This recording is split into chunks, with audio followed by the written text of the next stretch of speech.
If you really wanted to go to Rome in 2025 to see the Colosseum and the ancient city of Rome, but decided that you probably shouldn't go this year because the Jubilee is happening and it's going to be just crazy touristy, I have the answer for you, and it is going to Tunisia. Did you know that there is a second Roman Colosseum in Algem, Tunisia, built just 200 or 300 years after the one in Rome? It's slightly smaller than the one in Rome, but you really don't notice it at all when you're there. It looks very similar. And the best part about it is that this one is much more intact because it's made with only stone rather than stone and clay and other metal parts that were ultimately ransacked. So you have that going for it. The other amazing thing is that it's only $3.50 or 12 dinar for the entrance ticket, which also includes an entrance ticket to the museum in Algem as well. And there's a few reasons why I think this is way cooler than going to the Colosseum in Rome and a much better experience. And the first one is that there are like no other tourists there. When we were visiting, there were maybe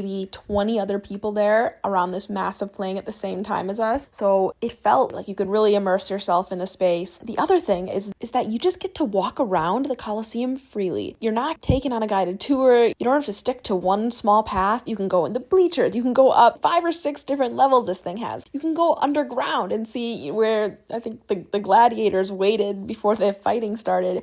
I mean, you can walk all over and all around this place. You feel like you're almost alone, and it is just an incredible experience. And then, as I talked about in another reel, you can also go visit the ancient city of Carthage, which was a huge Roman stronghold that they razed to the ground and built up, and that's a similar situation. You can see the entire city for $3.50 US, and just like the Colosseum, you can walk around it freely, and there's very few other tourists, and it's just an altogether amazing experience. So skip Rome and come to Tunisia.